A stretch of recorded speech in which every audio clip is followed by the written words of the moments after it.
Hari ini kita mau menceritakan tentang kisah nyata bagaimana kentang membunuh satu keluarga dalam waktu kurang dari 1 jam. Ini waktu gue pertama kali denger gue kayak kentang. Tapi ternyata pas gue baca lagi emang bener gara-gara kentang.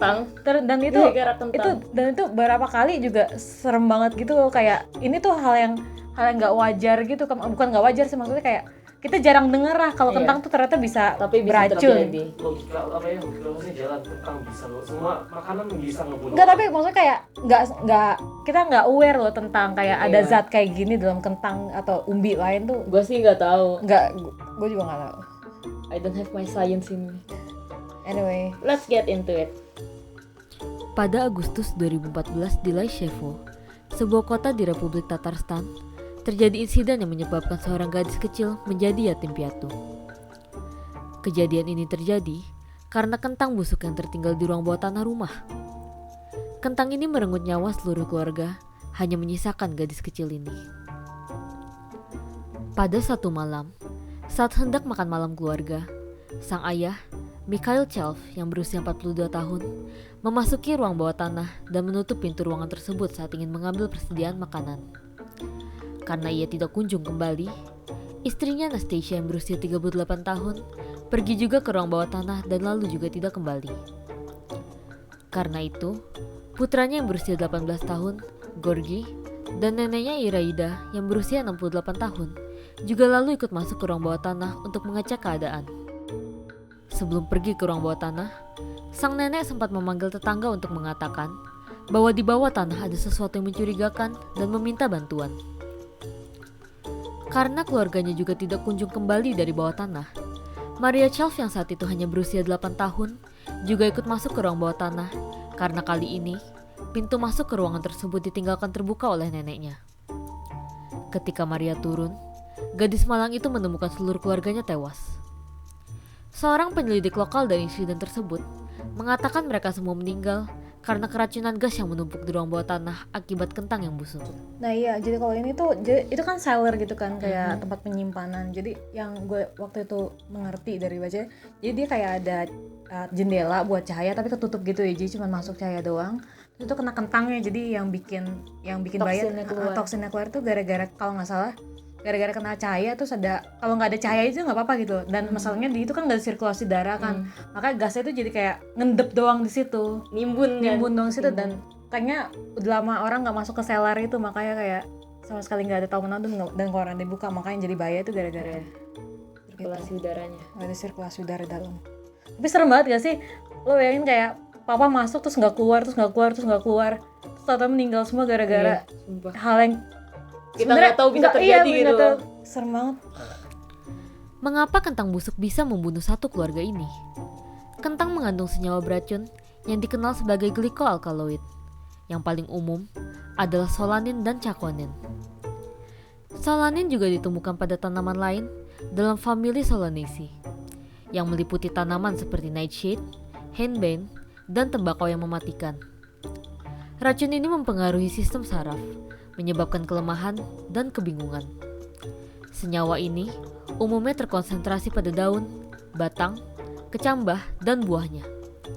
Paparan cahaya, kerusakan fisik, dan usia meningkatkan kandungan glycoalkaloid dalam tanaman umbi.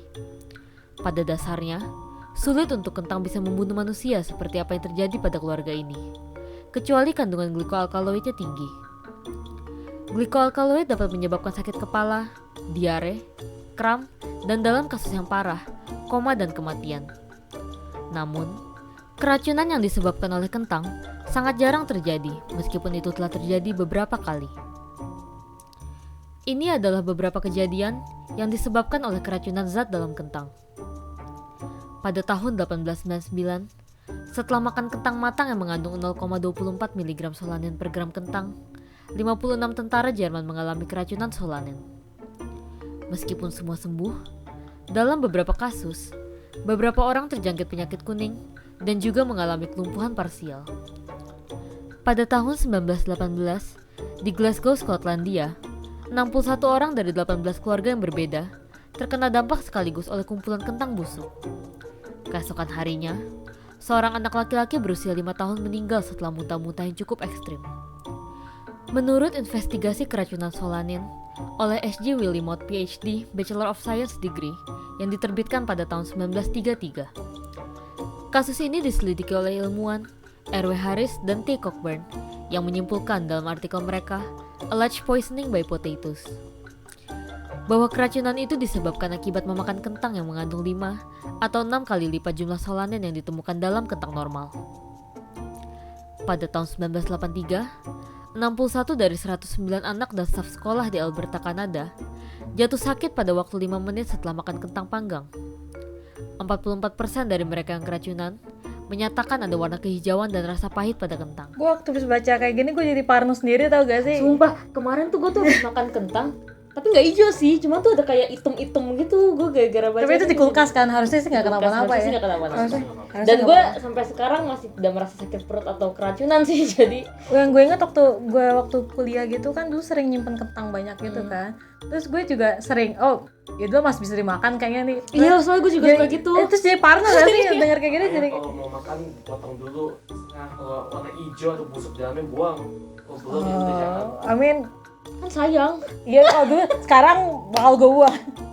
Kalau dulu mikirnya kayak masih bisa dimakan kayaknya. Itu namanya bodoh. Iya. Untuk kasus keluarga Chelf, bagaimana mereka semua meninggal sedangkan tak satu pun dari mereka sempat memakan kentang yang tersimpan di ruang bawah tanah. Karena terlalu lama disimpan, kentang diduga mulai melepaskan gas saat pembusukan.